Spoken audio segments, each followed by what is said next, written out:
ট্রাম্পের high profile অনুষ্ঠানে বন্দুকধারী ঢুকল কী করে, টার্গেট কে ছিল?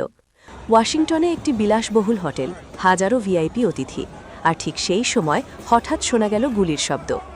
ঘটনাটি ঘটেছে হোয়াইট হাউস করেসপন্ডেন্স ডিনারে, যেখানে উপস্থিত ছিলেন মার্কিন প্রেসিডেন্ট ডোনাল্ড ট্রাম্প এবং তার ক্যাবিনেট সদস্যরা। প্রায় ৩,০০০-এর বেশি অতিথি, রাজনীতিবিদ, সাংবাদিক, বিশ্বখ্যাত ব্যক্তিত্ব। আর এই বিশাল নিরাপত্তা ব্যবস্থার মাঝেই একজন বন্দুকধারী কিভাবে ঢুকে পড়ল, এটাই এখন সবচেয়ে বড় প্রশ্ন। ঘটনার সময় বলরুমের ভেতরে সবকিছু স্বাভাবিক চলছিল, ঠিক তখনই বাইরে প্রথম গুলির শব্দ শোনা যায়। হঠাৎ করে উৎসবের পরিবেশ পরিণত হয় আতঙ্কে। মানুষজন নিজেকে বাঁচাতে টেবিলের নিচে লুকাতে শুরু করে। চারদিকে চিৎকার, দৌড়ঝাঁপ, এক ভীতিকর পরিস্থিতি।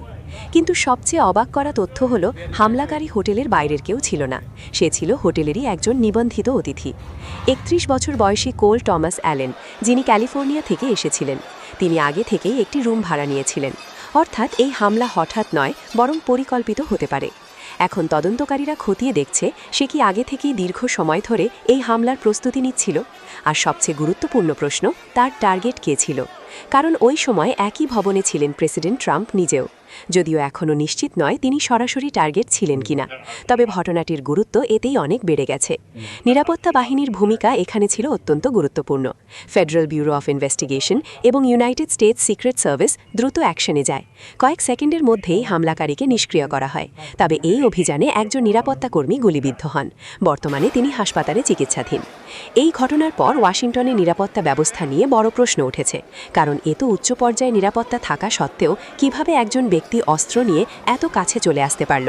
বিশেষজ্ঞরা বলছেন, এটি যুক্তরাষ্ট্রের জন্য একটি বড় ওয়েক আপ কল, কারণ ভবিষ্যতে এ ধরনের নিরাপত্তা ফাঁক আরও বড় বিপদ ডেকে আনতে পারে। এখন পুরো বিষয়টি গভীরভাবে তদন্ত করছে আইন শৃঙ্খলা বাহিনী।